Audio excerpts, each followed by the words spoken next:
రాజన్న సిరిసిల్ల జిల్లా ఇల్లంతకుంట మండల కేంద్రంలోని భారతీయ జనతా పార్టీ బలపరిచిన కరీంనగర్ పార్లమెంట్ అభ్యర్థి బండి సంజయ్ కుమార్ మండల కేంద్రంలోని వివిధ గ్రామాల్లో రోడ్ షో, బైక్ ర్యాలీ నిర్వహించారు. ఈ కార్యక్రమానికి పెద్ద ఎత్తున యువత బండి సంజయ్ గారికి ఘన స్వాగతం పలికారు. అనంతరం మండల కేంద్రంలోని బస్టాండ్ ఆవరణలో బహిరంగ సభలో బండి సంజయ్ మాట్లాడుతూ ఇప్పుడున్న టీఆర్ఎస్ ప్రభుత్వం ఎంఐఎం పార్టీకి తొత్తులుగా మారి వారికి వాస్తవాలు పలుకుతూ కేంద్ర ప్రభుత్వం నుండి వస్తున్న నిధులు తమ ప్రభుత్వం ఇస్తున్నట్లు ప్రచారం చేసుకోవడం సిగ్గుచేటు అని అన్నారు. ఇల్లంతకుంట మండల కేంద్రానికి కేంద్ర ప్రభుత్వం నుండి 18,20,44,000 రూపాయల నిధులు వచ్చాయని, టీఆర్ఎస్ పార్టీ నాయకులకు దమ్ము ధైర్యం ఉంటే ఆ నిధులు ఏ అభివృద్ధి కార్యక్రమాలకు వినియోగించారో చెప్పాలని సవాల్ విసిరారు. ఈ కార్యక్రమంలో మానకొండూరు నియోజకవర్గం ఇన్ఛార్జ్ గడ్డం నాగరాజు, మండల శాఖ అధ్యక్షుడు కొత్త శ్రీనివాస్ రెడ్డి, జిల్లా ప్రధాన కార్యదర్శులు శ్రీనివాస్ తిరుపతి, రాష్ట్ర నాయకులు మేకల మల్లేశం, జిల్లా కార్యదర్శి దుద్దెడ రాజు మరియు నాగసముద్రాల సంతోష్, ఏగుర్ల శ్రీను, కిషన్, నార్ల రామకిషన్, ఆంజనేయులు, పార్టీ కార్యకర్తలు, ప్రజలు పాల్గొన్నారు. పైసలు మనే, మోర్ల పైసలు మనే, పార్కుల పైసలు మనే, చివరకు శ్మశాన వాటికల పైసలు కూడా మనే. వాళ్ళ దిక్కులు కూడా ఇలా పేర్లు మార్చి, ఫోటోలు మార్చి, యాసతోని భాషతోని మనం వంచే ప్రయత్నం చేస్తాడు. ఇలా మీ ఇల్లంతకుంట మండలానికి మొత్తం చిట్టా పట్టుకొచ్చిన టీఆర్ఎస్ పార్టీ నాయకులకు దమ్ముంటే ఇదే చౌరస్తాకు రమ్మని చెప్పండి. నేను సవాల్ చేస్తున్నా. ఈ చౌరస్తాగా ఈ మండలానికి ఎన్ని నిధులు చేస్తావో ఒక్కసారి స్పష్టం చేస్తా. మొత్తం చదువుతుంది కదా. ఈ ఇల్లంతకుంట మండలానికి 18,20,44,000 రూపాయలు. 18,20,44,000 రూపాయలు. ఈ 18 లక్షలు దేనికంటే కేవలం 4 పథకాలకు మాత్రమే. 4 పథకాలకు మాత్రమే 18 కోట్లు ఇచ్చిన కేంద్ర ప్రభుత్వం. ఇలా ఉపాధి హామీ పథకానికి 10,96,82,000 రూపాయలు. స్వచ్ఛ భారత్ మిషన్ పేరుతోని మరుగుదొడ్ల నిర్మాణానికి 67,50,000 రూపాయలు. హరితహారం చెట్లు నాటడానికి 1,59,68,000 రూపాయలు. ఇలా 14th ఫైనాన్స్ వల్ల రోడ్లు, మోర్లు, పార్కులు, ఇలా శ్మశాన వాటికల కోసం 4,96,36,000 రూపాయలు. మొత్తం 38 కోట్ల రూపాయలు. ఇన్ని కోట్ల రూపాయలు మనం ఇస్తే ఇలా ఒక్కసారిన విశ్వాసఘాతకుడు టీఆర్ఎస్ పార్టీ నాయకుడు. ఒక్క కారణం మోడీ గారి ఫోటో కానీ, మోడీ గారి పేరు కానీ, పువ్వుర్తు కానీ ఇక్కడ చెప్పే ధైర్యం లేదు. అందుకే విశ్వాసఘాతకుడు అంటే తెలంగాణ అమరులను వంచిస్తాడు ఇవాళ. కాబట్టి దయచేసి మిత్రులారా, దయచేసి మీరు ఒక్కసారి ఆలోచించండి. ఈ ఎన్నికలు దేశ ప్రధాని నిర్ణయించే ఎన్నికలు, రాష్ట్రానికి సంబంధించిన ఎన్నికలు కాదు. ఒక్కసారి మనం తప్పు నిర్ణయం తీసుకుంటే వాళ్ళ అబాస్ పాలిద్దాం. వాళ్ళ సమాజం మొత్తం నిర్వీర్యమవుతుంది. నేను 2 సార్లు పోటీ చేసిన, మళ్ళీ పోటీ చేసే స్తోమత లేదు. అనేక ఇబ్బందులు పడుతున్నా, అనేక కష్టాలు పడుతున్నా. మీకు ఏ పైసలు ఇద్దారు పైసలు. అందుకే మీరే పెట్రోల్ కొని వచ్చారు. ఇంకా 2 రోజులు కష్టపడండి. ఇంకా 4 రోజులు నా కోసం కష్టపడండి. 4 రోజులు నా కోసం కష్టపడితే 5 సంవత్సరాలు మీకు రక్షణ కవచం కూడా. ఇక్కడ సమస్య ఇక్కడ ఆపరేషన్ ఉంటా.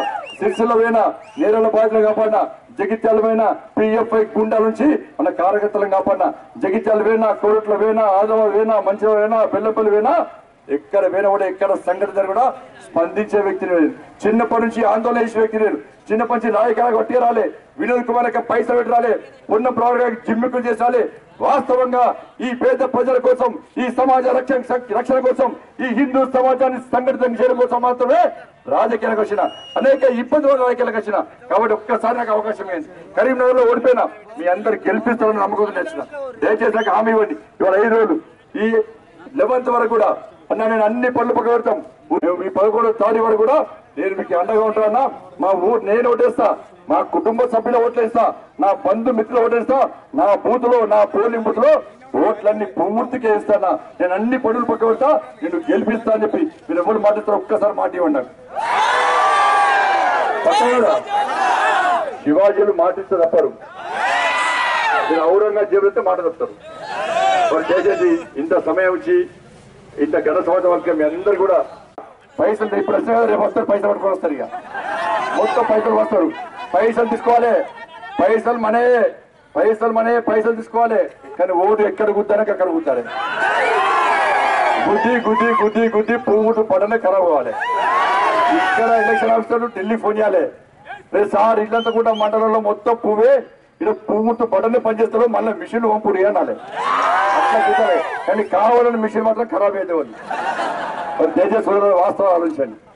ఇవాళ టీఆర్ఎస్ పార్టీ గెలిస్తే ఎంఏం పార్టీ ఓటే గెలిచినట్టే, కాంగ్రెస్ పార్టీ గెలిస్తే టీఆర్ఎస్ పార్టీ గెలిచినట్టే. ఇటువంటి అందరూ అడ్డుపోతారు. అటోళ్ళందరూ వాళ్ళు కలిసిమెలిసి పనిచేస్తారు.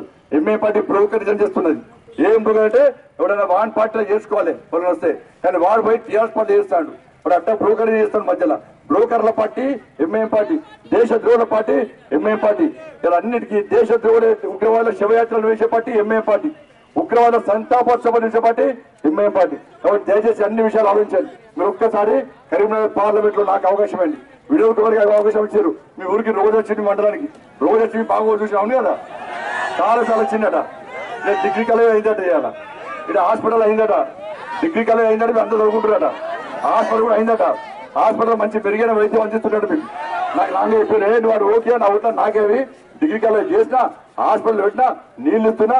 మొన్న వచ్చారు, మొన్న పుత్తూరు నేను వచ్చినా కదా, అప్పుడు మీరు వచ్చినా కదా, రాత్రి నాకు రైతులు వచ్చారు. అన్న నీళ్ళు ఇస్తలేరు అన్న, రేపు వస్తే పోవన్నా అన్న. నల్ల తమ్ముడు ఎట్లా వస్తాయన్నా అన్నాడు. నీకు వస్తే పోతాము అని చెప్పన్నా. నాకు పోలీసు ఫోన్ చేశారు, అన్న మరి పొత్తూరు పోతున్నాడు రేపు ఏం సంగతి అన్నాడు. అంటే చెప్పినా రేపు పొత్తూరు పోతున్నా, అక్కడ రైతులందరూ టిఫిన్ బాక్స్ రెడీ పెట్టుకోమన్నా. గుజరాత్ లో ఉద్యమం ఉంది కదా, అందరు రైతులందరూ టిఫిన్ బాక్స్ పట్టుకొని వస్తారు. నేను కూడా 2 రోజుల పాటు టిఫిన్ బాక్స్ పట్టుకొని పోతున్నా.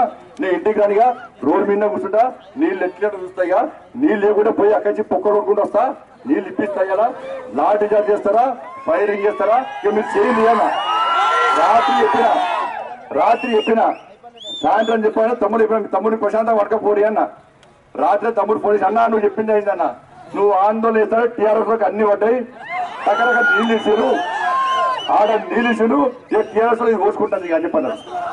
నీళ్ళు వచ్చినాయనేవా, అది భారతీయ జనతా పార్టీ అంటే, అది బండి సంజయ్ అంటే. అట్లా సింహం సింగర్ సాధు సంతులకు లాఠీ తూటాలు ఇప్పించి ఉగ్రవాదకు బిర్యానీ ఇచ్చి సంవత్సరాల పాటు వాళ్ళను జైల్లో పెంచి పోషించారు.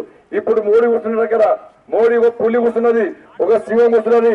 కౌంటర్ కు ఎన్కౌంటర్ పెంచి పోషించాం. పాకిస్తాన్ గాని బంగ్లాదేశ్ గాని ఏ దేశపరిచినా ఈ దేశం మీద కన్నేస్తే వాని కన్ను విగడం, వాడు ఏం చేయాలో చేయడం. మరి యూపీ ముఖ్యమంత్రి చెప్పిండు, యూపీలో బీజేపీ అధికారం రాకముందు కాంగ్రెస్ పార్టీ ప్రచారం చేసింది. యూపీలో బీజేపీ వస్తే గొడవలు అవుతాయట. ఇవాళ యూపీలో గొడవలు వస్తున్నాయి. ఉగ్రవాదులకు అడ్డాగా మారినటువంటి యూపీలో ఇవాళ ప్రశాంతమైన వాతావరణం ఉంది. ఎందుకుంది అంటే 200 మందిని ఉగ్రవాదులు ఎక్కడికెక్కడ కాల్చి పడేస్తా అని చెప్పి మన యూపీ ముఖ్యమంత్రి చెప్తున్నాడు. మన కేసీఆర్ సార్ చెప్తాడు, సర్జికల్ స్ట్రైక్ జరగలే, నేను 11 సార్లు చేసిన, రాత్రి మందు చంపి బ్యాట్తో తోమంతా సర్జికల్ స్ట్రైక్ కాదు. నిజంగా ఉగ్రవాదం చెప్పాలి. Bharatiya Janata party surgical strike చేస్తాం. పాకిస్తాన్ ఉగ్రవాదులు వాడి ఇంట్లో పోయి మట్టు పెట్టని చెప్పి ధైర్యంగా ఎప్పుడున్నది వాళ్ళ బీజేపీ. వాళ్ళ కాంగ్రెస్ పార్టీ సిగ్గుండాలి. ఉగ్రవాదులను చంపుతూ కూడా ధైర్యంగా చెప్పుకోలేని దౌర్భాగ్య స్థితిలో కాంగ్రెస్ పార్టీ ఉంది. ఉగ్రవాదులకు సపోర్ట్ చేసే కేసీఆర్ ఉన్నాడు కదా. కేసీఆర్ మీద ముందు దేశద్రోహం కేసు పెట్టాలి. కేసీఆర్ మీద ఎట్టి పరిస్థితుల్లో దేశద్రోహం కేసు పెట్టాల్సిందే. ఈ దేశంలో ఉండి ఈ దేశ తిండి ఈ తెలంగాణ వాదుల ఓట్లతో గెలిచిన కేసీఆర్ ఇలా నేను భారతదేశంలో ఉన్న విషయాన్ని మర్చిపోయి మన పాకిస్తాన్ కు వంత వాడుతుందంటే ఇంతకంటే దౌర్భాగ్యం, ఇంతకంటే నీచమైన ముఖ్యమంత్రి ఈ దేశంలో ఎవరున్నారు. ఇవాళ సైనికుల కుటుంబాలని ఘోషిస్తున్నాయి, ఏడుస్తున్నాయి. ఇంత నీచమైన వ్యక్తిని, ఇంత అవగాహన లేని వ్యక్తిని, ఇంత చిల్లర వ్యక్తిని ఇలా ముఖ్యమంత్రిగా మీరు చేస్తారని చెప్పి తెలంగాణ ప్రజలు శాపిస్తున్నారు. వాళ్ళు దానికి కారణం ముఖ్యమంత్రి కేసీఆర్. ఆదర్శవంతంగా ఉన్నటువంటి ముఖ్యమంత్రి ఇవాళ దేశానికి వ్యతిరేకంగా ఉగ్రవాదకు మద్దతు తెలిపే విధంగా సర్జికల్ స్ట్రైక్ జరగలేదు, ఎవరు చావలేదు. బెల్లా సర్జికల్ స్ట్రైక్ అని వ్యాఖ్యానించడం ఎంతవరకు సమంజసం అవుతుంది. అనేక మంది సైనికులు ఇలా సరిహద్దులో ప్రాణత్యాగం చేశారు. మన దగ్గర వాళ్ళ కూడా వాళ్ళ కుటుంబాలని ఘోషిస్తున్నాయి. వాళ్ళ మా భర్త, మా అన్న, మా కొడుకు వాళ్ళ సరిహద్దులో ఈ దేశాన్ని కాపాడుకొని ప్రాణ త్యాగం చేస్తే, మా కుటుంబం బజార్లో పారితే ఈ రాష్ట్ర ముఖ్యమంత్రి మాత్రం సర్జికల్ స్ట్రైక్ చేయగలే ఎవరు చనిపోలేంటే ఇంతకన్నా నీచమైంది ఏదో ఒక్కసారి ఆలోచించండి. దయచేసి సోదరులారా, కారు సారు లేదు, కారు పంక్చర్ అయిపోయింది, డోర్లు ఇచ్చిపోయినాయి, స్టీరింగ్ మాత్రం ఎంఐఎం పార్టీ చేతిలో ఉంది. ఎంఐఎం పార్టీ కార్యాలయమైన దారు స్థలంలో కారు స్టీరింగ్ తింటే కేసీఆర్ సార్ ఫామ్ హౌస్ లో మందు కొట్టుకుంటే కదా నిర్ణయాలు తీసుకుంటారు. రాష్ట్ర నిర్ణయం, పొద్దున్న నిర్ణయం, ఎక్కడ వేసగొట్టి అక్కడే, ఎక్కడ అభివృద్ధి జరుగుతలేదు. మంత్రులు తిరుగుతారు, జెడ్పీటీసీ తిరుగుతారు, సర్పంచ్ తిరుగుతారు, కానీ కార్యకర్తలు మాత్రం తిరుగుతున్నారు. టీఆర్ఎస్ పడ్డారు. కార్యకర్తలందరూ మనకే సపోర్ట్ ఇస్తున్నారు. ఎందుకు చేస్తున్నారు నాన్న అన్న చెప్పిన తమ్ముడు, నేను టీఆర్ఎస్ పార్టీ కార్యకర్తలకు వ్యతిరేకం కాదు. కాంగ్రెస్ పార్టీ కార్యకర్తలు వ్యతిరేకం కాదు, కానీ మీ పార్టీ విధానాలకు వ్యతిరేకం. మీరు కష్టపడి మీ ఎమ్మెల్యేలను గెలిపిస్తే మీ ఎమ్మెల్యేలు మాత్రం మీ పింకు కలర్ జెండాలు పట్టుకోకుండా, సిగ్గు లేకుండా, లజ్జ లేకుండా ఎంఏ పార్టీ జెండా పట్టుకొని వాళ్ళ కార్యకర్తలందరూ ఆలోచించారు. ఎస్ అన్న, ఈ ఎన్నికలు ఈ కరీంనగర్ పార్లమెంట్ లో రాజకీయాలకు అతీతంగా జరుగుతున్న ఎన్నికలు. మేము కాషాయపు జెండా తప్ప మా పింకు కలర్ జెండా పట్టుకోము, మా 3 రంగుల జెండాలు పట్టుకోము అని కాంగ్రెస్ పార్టీ టీఆర్ఎస్ వాళ్ళు చెప్తున్నారు. అందుకే టీఆర్ఎస్ పార్టీ కార్యకర్తలు మేము స్పష్టం చేస్తున్నాం, ఇలా మీ అభివృద్ధి కోసం రండి. కేంద్రంలో బీజేపీ ప్రభుత్వం ఏర్పడబోతుంది. ఇక్కడ భారతీయ జనతా పార్టీ అభ్యర్థిగా నన్ను గెలిపిస్తే ఎక్కువ నిధులు వస్తాయి, ఎక్కువ సంక్షేమ పథకాలు వస్తాయి. మీ పార్టీ గెలిస్తే కనీసం మీరు ఎంపీని గలరు, ఎంపీ పోయి ఎమ్మెల్యే గలరు, ఎమ్మెల్యే ముఖ్యమంత్రి గారు, ముఖ్యమంత్రి మంత్రులకు అసలు అపాయింట్మెంట్ ఇయ్యారు. ఇలా నేను ఫోన్ చేస్తే, కరీంనగర్ ఫోన్ చేస్తే మోడీ గారు మాట్లాడతారు, మంత్రులు మాట్లాడతారు, మా అమిత్ షా గారు మాట్లాడతారు, మా రాష్ట్ర అధ్యక్షులు మాట్లాడతారు, మా జిల్లా అధ్యక్షులు మాట్లాడతారు. ఇది మాకు వాళ్ళ తేడా. దయచేసి మిత్రులారా, అభివృద్ధి గురించి చెప్తాం. ఇవాళ అభివృద్ధి అనేది కేవలం భారతీయ జనతా పార్టీ నేతృత్వంలోని ఎన్డీఏ ప్రభుత్వం